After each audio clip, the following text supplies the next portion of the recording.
दोस्तों हमारे चैनल दर्पण ज्ञान सागर में आप सभी का स्वागत है। यदि आप हमारे चैनल पर नए हैं तो आप चैनल को सब्सक्राइब करें, लाइक करें, शेयर करें और घंटी अवश्य दबाएं। तो सभी भाइयों को जय श्री राधे, जय श्री कृष्णा। दोस्तों आज का प्रसंग बहुत ही मार्मिक एवं ज्ञानवर्धक है। दोस्तों आज का प्रसंग है जीवन में सफल होने के लिए क्या करें। तो दोस्तों वीडियो शुरू करने से पहले मेरा आपसे एक अनुरोध है, यदि आपने अभी तक हमारा चैनल सब्सक्राइब नहीं किया है तो प्लीज़ आप चैनल को अभी सब्सक्राइब कर लें, क्योंकि आपका एक सब्सक्राइब हमारे लिए बहुत ही महत्व रखता है। तो आ जाइए दोस्तों प्रसंग की तरफ गौर करते हैं। देखिए दोस्तों, हर इंसान का जीवन संघर्ष से भरा हुआ है। आज के दौर में हर इंसान यही चाहता है कि मैं अपनी मंजिल को जल्दी से जल्दी प्राप्त कर लूं, लेकिन वो मंजिल प्राप्त कैसे हो, आखिरकार जीवन में सफल कैसे हो, हमें जीवन के हर मोड़ पर सफलता कैसे मिले, आखिर वो कौन सा मंत्र है जिस मंत्र की सहायता से हमें जीवन में सफलता निश्चित मिले। तो दोस्तों इस प्रसंग को हम एक कहानी के माध्यम से समझेंगे। तो आ जाइए दोस्तों गौर करते हैं। तो एक वृक्ष पर तोता मैना रहा करते थे और एक बार उसी वृक्ष पर कहीं से आकर के एक बाज बैठ गया। दोस्तों एक शिकारी निकलता हुआ जा रहा था। उस शिकारी ने मन में विचार किया कि मैं इस बाज का शिकार करूंगा, और उसने दोस्तों जैसे ही बाज को निशाना बना करके तीर छोड़ा तो दोस्तों बाज तो उड़ गया, लेकिन उस तीर ने जाकर के तोता और मैना को घायल कर दिया।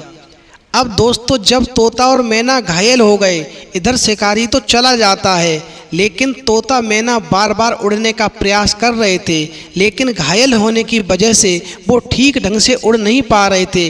उड़ने का प्रयास कर रहे थे लेकिन फिर गिर जाते। अब दोस्तों एक दो दिन तो तोता और मैना ने उसी वृक्ष पर काटा, लेकिन एक दो दिन के बाद में उनको इतनी तेज भूख लगने लगी कि वो भूख से व्याकुल होने लगे। अब वो मन में सोच रहे हैं कि हमारी भूख कैसे मिटे, हमारे लिए भोजन की व्यवस्था कैसे हो। तो दोस्तों जैसे तैसे उड़ कर के तोता और मैना एक आम के वृक्ष पर पहुंच जाते हैं। उस आम के वृक्ष पर बहुत ही सुंदर सुंदर आम लगे हुए थे। तोता और मैना ने दोस्तों मन में विचार किया कि चलो कोई बात नहीं है, हम अपनी मंजिल पर आ गए, अब हम आराम से यहाँ पर आम खा करके और अपनी भूख मिटाएंगे और हम यहीं पर अपना रह करके गुजारा करेंगे। अब दोस्तों जैसे ही तोता मैना की नज़र एक आम के गुच्छे पर पड़ती है तो तोता और मैना बार बार उस गुच्छे में से आम तोड़ने का प्रयास करते हैं, लेकिन घायल होने की वजह से वो कोशिश करते हैं लेकिन फिर गिर जाते हैं, कोशिश करते हैं फिर गिर जाते हैं, लेकिन वो आम नहीं तोड़ पाए। अब दोस्तों जब काफ़ी समय हो गया प्रयास करते करते तो मैना कहने लगी, स्वामी यहाँ से चलो, अब ये आम हम नहीं तोड़ पाएंगे, इसलिए कुछ और व्यवस्था करेंगे, अन्यथा तो हम भूखे ही मर जाएंगे। इस प्रकार से दोस्तों मैना की बात सुनकर के वो तोता कहने लगा, देखो मैना, मैं तुम्हें एक ऐसी कहानी सुनाने के लिए जा रहा हूँ, इस कहानी को बहुत ही ध्यान से सुनना। यदि तुमने इस कहानी को ध्यान से सुना तो निश्चित ही तुम्हें आम खाने के लिए मिलेंगे, इतना मुझे पूरा विश्वास है। तो दोस्तों तोता की बात सुनकर के मैना खुश हो गई और बोली, ठीक है स्वामी, आप मुझे कहानी सुनाओ, यदि कहानी सुनने से मुझे आम मिल जाएंगे तो इससे अच्छी बात और मेरे लिए क्या हो सकती है। अब दोस्तों तोता कहने लगा, देखो मैना, एक समय की बात है, एक राज्य में एक प्रतापी राजा राज करता था। एक दिन उसके दरबार में एक विदेशी मेहमान आया और उस विदेशी मेहमान ने उस राजा को एक सुंदर सा पत्थर उपहार रूप में भेंट किया। मैना वो राजा उस पत्थर को देख करके बहुत ही प्रसन्न हुआ और उसने मन में विचार किया कि मैं इस पत्थर के अंदर एक भगवान विष्णु की प्रतिमा का निर्माण कराऊंगा, और फिर जब निर्माण का कार्य पूरा हो जाएगा तो मैं राज्य के अंदर एक सुंदर सा मंदिर बनवा करके और उस प्रतिमा की स्थापना करवाऊंगा। दोस्तों तोता कहने लगा, मैना अब आगे सुनो। इस प्रकार से उस राजा ने अपने महामंत्री को बुलाया और महामंत्री को बुलाने के बाद उससे कहा कि जो राज्य में सबसे श्रेष्ठ मूर्तिकार है, तुम इस पत्थर को उसके पास लेकर के जाओ और उससे कहना कि इस पत्थर को तोड़ करके इसके अंदर भगवान विष्णु की एक सुंदर सी प्रतिमा बनाए।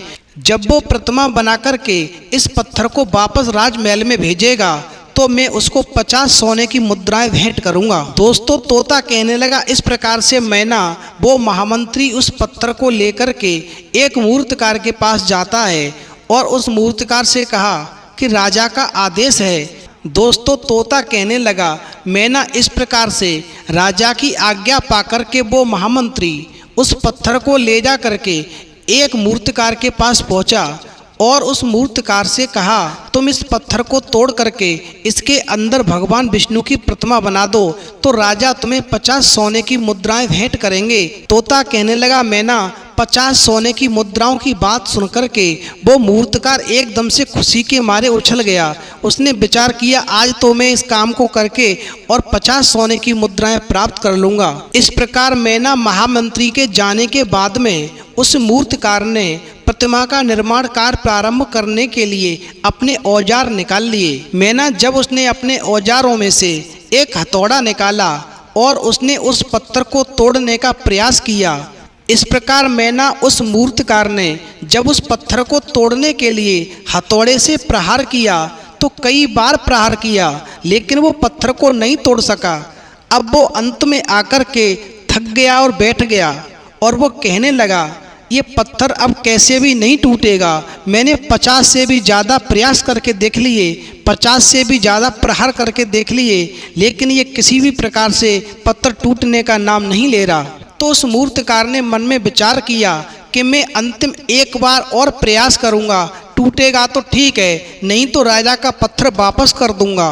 और ये मन में सोच करके उसने जैसे ही उस पत्थर पर प्रहार किया तो प्रहार करने से पहले ही जब उस मूर्तिकार ने 51वीं बार अपना अंतिम प्रयास समझ करके और अपने हाथ ऊपर किए तो प्रहार करने से पहले ही उसने अपने हाथों को खींच लिया और मन में विचार किया, जब ये 50 बार में नहीं टूटा तो अब 51वीं बार में कहाँ से टूट जाएगा।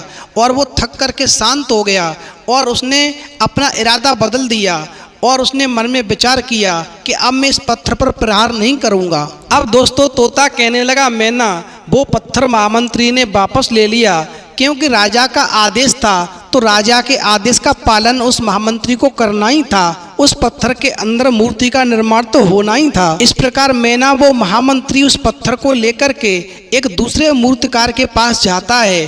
तोता कहने लगा, मैना उस दूसरे मूर्तिकार ने महामंत्री से वो पत्थर ले लिया और जैसे ही उस पत्थर पर अपने हथौड़े से प्रहार किया तो वो पत्थर एक ही बार में टूट गया और मूर्तिकार बहुत खुश हुआ। दोस्तों इस प्रकार से तोता कहने लगा, मैना जब वो पत्थर टूट गया तो मूर्तिकार ने प्रतिमा बनाने का काम पूरा किया। इस प्रकार दोस्तों तोता कहने लगा, मैना उस दूसरे मूर्तिकार ने जब उस पत्थर को तोड़ दिया तो उसमें उसने सुंदर सी भगवान विष्णु की एक प्रतिमा का निर्माण किया, जिसके बदले में उसे 50 सोने की मुद्राएं राजा ने भेंट की। तो वो खुश हो गया और उसका घर खुशियों से भर गया। अब तोता कहने लगा, मैना मेरी एक बात पर अब गौर करो। उस पहले वाले मूर्तिकार ने इस पत्थर पर 50 बार प्रहार किया और उसने अंत में आकर के जब 51वां प्रहार करना चाहा तो प्रहार करने से पहले ही अपने हाथ रोक लिए। यदि वो एक बार प्रहार और करता तो शायद ये पत्थर टूट गया होता और ये 50 सोने की मुद्रिकाएं जो इस दूसरे मूर्तिकार को मिली हैं वो शायद पहले वाले मूर्तिकार को मिल जाती और उसका जीवन सुखमय हो जाता। इस प्रकार दोस्तों तोता कहने लगा, मैना हमने ये आम तोड़ने का कई बार प्रयास किया लेकिन हमारा प्रयास हर बार विफल रहा। इसका मतलब ये नहीं है कि हमेशा हम विफल होते रहेंगे, हमें फिर प्रयास करना चाहिए। यदि हम प्रयास करते रहेंगे तो निश्चित ही ये आम हमें खाने को मिलेगा। तो दोस्तों इस प्रकार तोता और मैना ने अपना प्रयास जारी रखते हुए जैसे ही आम तोड़ने के लिए पुनः छलांग लगाई तो अब की बार उनकी चोंच में एक आम टूट करके फंस गया और वो जैसे ही आकर के डाली पर बैठे तो तोता और मैना बहुत ही प्रसन्न हुए। और इस प्रकार से दोस्तों उन तोता और मैना ने फिर डाली पर बैठ कर के बड़े ही प्यार से दोनों ने उस आम को खाया और आम को खा कर के अपनी भूख मिटाई और फिर आराम से चैन की सांस ली।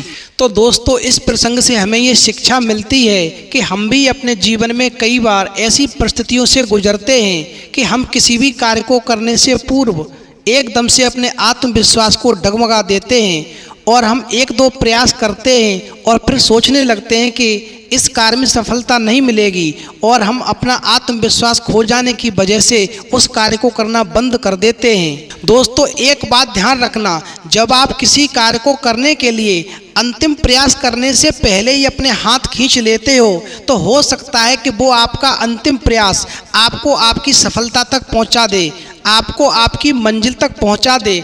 इसलिए कभी भी आपको हिम्मत नहीं हारनी चाहिए और उस अंतिम प्रयास तक आपको प्रयास करते रहना चाहिए, क्योंकि निश्चित ही प्रयास करने से आप किसी न किसी बार सफल अवश्य होंगे। तो दोस्तों, यदि आपको हमारी वीडियो पसंद आई हो तो प्लीज़ आप हमारे चैनल को सब्सक्राइब करें, लाइक करें, कमेंट करें, शेयर करें, क्योंकि आपका एक सब्सक्राइब हमारे लिए बहुत ही महत्व रखता है। दोस्तों, इस वीडियो में इतना ही, फिर मिलेंगे एक नई वीडियो में नए प्रसंग के साथ। तब तक के लिए जय श्री राधे, जय श्री कृष्णा।